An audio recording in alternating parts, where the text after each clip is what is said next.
Imagine living your life as a literal walking contradiction. Well, today we're diving into the fascinating and, let's be honest, often complex intersection of autism and ADHD. We're using insights sourced directly from Autistica to really unpack this lived experience, which is incredibly common yet widely misunderstood. So, here's our roadmap for today. We'll start with the ADHD paradox, look at craving routine versus seeking novelty, highlight the incredible strengths of ADHD, go over some daily management strategies, and wrap up with seeking diagnosis and support. Let's get right into it. Section 1, the ADHD paradox, understanding the intersection. Okay, so ADHD is the specific term we use when autism and ADHD co-occur. But, it's not just having one condition sitting neatly next to the other. It actually results in this highly integrated, truly fascinating blend of shared characteristics. For the person living it, it usually means navigating a pretty intense internal struggle between completely competing needs, literally every single day. And this overlap is actually incredibly common. To put it in perspective, around 28% of autistic children also meet the diagnostic criteria for ADHD. On the flip side, roughly 21% of kids with ADHD are also autistic. So if you or someone you love experiences this overlap, you are definitely not alone in the neurodivergent community. Now, the numbers are one thing, right? But the human element is what truly brings this to life. GR, an adult living with ADHD, told Autistica something that hits the nail on the head. They said, being ADHD sometimes feels like I'm a walking contradiction. I can become preoccupied with an activity only to lose interest within days. I mean, that just beautifully captures the exhausting friction of two different neurotypes operating at the exact same time. Moving on to Section 2, craving routine, seeking novelty, the internal tug-of-war. At the core of this whole paradox is a really sharp, constant contrast. On one side, the autistic experience often seeks safety in rigid routine, structure, and similarity. But on the other side, the ADHD experience is driven by this deep, undeniable craving for novelty, impulsivity, and new experiences.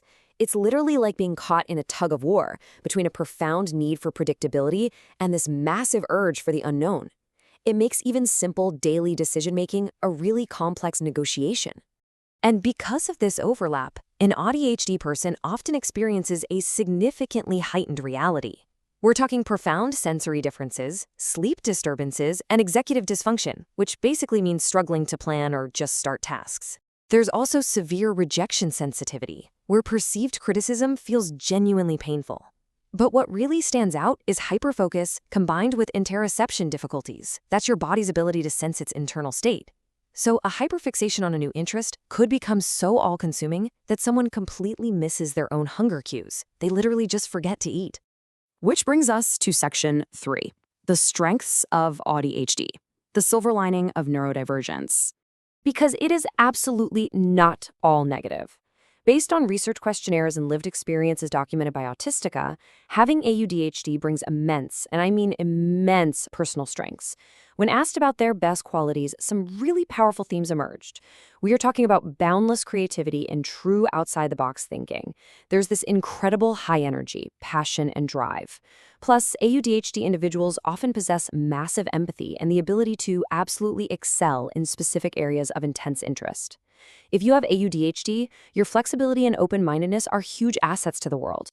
All right, Section 4, strategies for daily management, navigating the chaos. So knowing all this, how do we actually navigate the day-to-day? Well, research gives us some highly practical tools. Take exercise, for instance. Getting regular physical exercise can actually improve problem-solving, planning, processing, and working memory for those with ADHD. Now, that doesn't mean exhausting yourself at the gym. It's just about finding an active hobby you genuinely enjoy. And, if physical disabilities are a factor, occupational therapists can completely customize movement for you. Then we have mindfulness and meditation, which some studies show can help alleviate inattention and impulsivity. But, and this is a big but, a quick warning here, mindfulness is not a magic cure-all. Actually, studies on its effectiveness show very mixed results for ADHD. It is perfectly okay and honestly encouraged to abandon mindfulness if it actually leaves you feeling more stressed and anxious than when you started. The key takeaway here is to curate a management toolbox that serves your specific brain, rather than forcing yourself into habits that just cause distress. And finally, Section 5, seeking diagnosis and support, your practical guide to taking the next step. If you're out there seeking formal help, having an action plan is absolutely vital. First up, speak to your doctor. We know medical visits can be super stressful, but using something like a health passport can help communicate your needs clearly. In the UK, it's actually the law that reasonable adjustments must be made. So advocate for yourself by asking your doctor to use the Reasonable Adjustments digital flag on your file. Second, if you're staring down those massive NHS wait times for an ADHD diagnosis, definitely ask your GP about the right to choose pathway. This lets you access a private diagnosis paid for by the NHS, a total game changer. And finally, explore ADHD coaching to help you build personalized tools for your daily tasks. It's also super important to consider the medical side of things. While medication can brilliantly increase concentration and reduce distractibility for ADHD, the ADHD brain is highly unique. Autistic individuals can have vastly different sensitivities to these medications. You might experience them much more or much less intensely than others.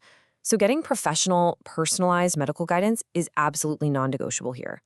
So, after uncovering the complex push and pull of this neurodivergence, that craving for routine just crossing right into the need for novelty, the sensory challenges alongside this immense empathy and creativity, we want to leave you with one final thought.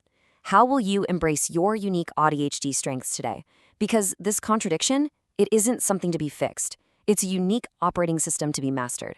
Keep exploring, keep advocating for your needs, and most importantly, keep discovering the incredible power of your own mind.